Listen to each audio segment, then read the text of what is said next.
नमस्कार दोस्तों, स्वागत है आप सबका डेली निफ्टी एनालिसिस पर।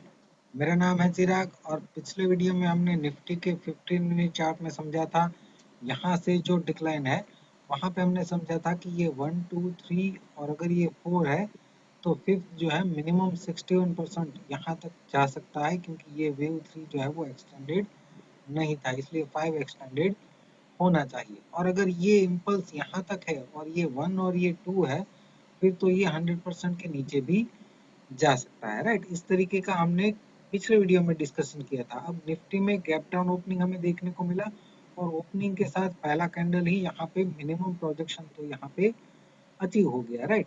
तो टेलीग्राम चैनल में हमने यहाँ पे छोटा सा वीडियो बना के शेयर किया था कि आप किस तरीके से आप रिट्रेसमेंट प्लान करके ट्रेड कर सकते हैं।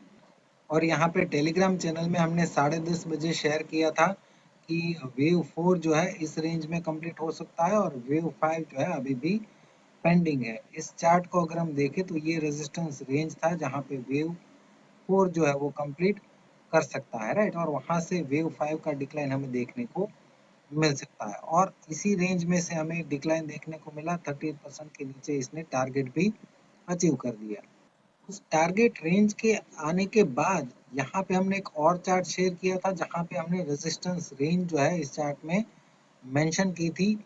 यहाँ से जो 1 2 3 4 और 5 जो है वो कंप्लीट होने के बाद ये 4 से लेके 5 तक का मूव जो है हमने कैप्चर किया था बहुत ही अच्छी तरीके से।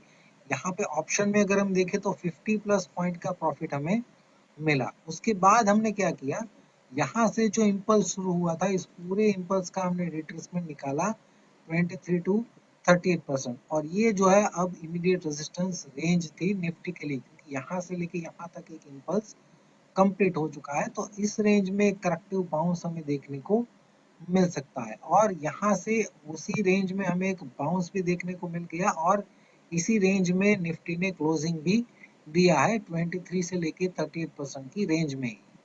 अभी अगर हम निफ्टी का 1 आवर चार्ट देखें तो 1 आवर चार्ट में यहाँ से ये जो डिक्लाइन है ये हो सकता है ए और 1 और ये एबीसी बाउंस हो सकता है बी और 2।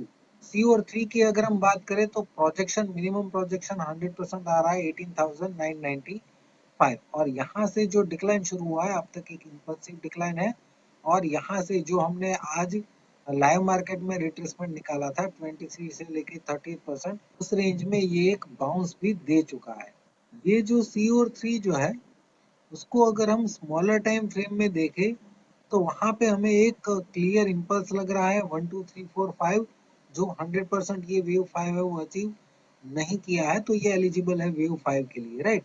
और ये जो रिट्रेसमेंट है 23 टू 38% इस पूरे डिक्लाइन का उस रेंज में भी हमें बाउंस देखने को मिल चुका है। जब निफ्टी यहाँ पे था तभी हमने ये रिट्रेसमेंट रेंज शेयर कर दी थी टेलीग्राम चैनल पे कि इस रेंज में अब ये रेजिस्टेंस ले सकता है और उस रेंज में बाउंस तो मिल चुका है। अभी हमें ये देखना है कि यहाँ से डिक्लाइन करता है कि नहीं करता है। इसके ऊपर ट्रेड करता है 19,483 के ऊपर तो ये पॉजिटिव हो सकता है, अदरवाइज इस रेंज में से फिर से डिक्लाइन जो है वो कंटिन्यू कर सकता है। इमीडिएट मूव के लिए ये जो बाउंस है उसको भी अगर हम स्मॉलर टाइम फ्रेम में देखें तो ये निफ्टी का 1 मिनट चार्ट है। यहाँ पे अगर हम देखें तो ये ए और 1 और बी और 2 कंप्लीट हो चुका है और सी और 3 के अंदर अगर हम देखें तो ये 1 2 यहाँ पे 3, ये 3 के अंदर ये 1 2 3 4 और 5, यहाँ पे 4 जो है एक इरेगुलर करेक्शन हमें देखने को मिला है। और यहाँ से अगर हम फिफ्थ का प्रोजेक्शन निकालें तो वो भी 61% अचीव कर चुका है। तो यहाँ पे ए और 1 बी और 2 के बाद सी और 3 यहाँ पे पूरा हुआ है और इस सी और 3 का रिट्रेसमेंट निकालते हैं तो ये इमीडिएट सपोर्ट रेंज है और 19,410 जो है वो डाउन साइड ब्रेकिंग पॉइंट है, राइट। अगर इसके नीचे मॉर्निंग में निकल जाता है निफ्टी और इसके नीचे सस्टेन करने लगता है तो इसका मतलब ये करेक्टिव बाउंस जो है यहाँ पे पूरा हो चुका है और फिर से निफ्टी में हमें शार्प डिक्लाइन इसके नीचे देखने को मिल सकता है और डिक्लाइन इस बार बड़ा भी हो सकता है। इसके ऊपर ट्रेड करता है 19,483 के ऊपर तो ही हम निफ्टी में पॉजिटिव है, राइट। बैंक निफ्टी की अगर हम बात करें तो पिछले वीडियो में हमने 15 मिनट चार्ट में समझा था ये डिक्लाइन का रिट्रेसमेंट जो है 23 टू 38%, ये इमीडिएट रेजिस्टेंस रेंज था, इसके ऊपर ट्रेड करता है तो ही पॉजिटिव थे और इस रेंज में बाउंस एक्सपेक्ट कर रहे थे। अगर इसके ऊपर ट्रेड करता है तो हमने डिस्कस किया था कि अगर पॉजिटिव है तो ओपन ही इसके ऊपर होगा और इसके ऊपर सस्टेन करेगा तो इस रेंज में बाउंस देखने को मिलेगा। अदरवाइज यहाँ से रेजिस्टेंस लेता है तो यहाँ से डिक्लाइन जो है वो कंटिन्यू कर सकता है। अभी अगर हम बैंक निफ्टी का 2 आवर चार्ट देखें तो यहाँ पे अभी भी कोई चेंजेस नहीं है। ये ए और 1 ये करेक्टिव बाउंस यहाँ पे बी और 2 और सी और 3 की प्रोजेक्शन रेंज जो है वो अभी भी अचीव नहीं हुई है।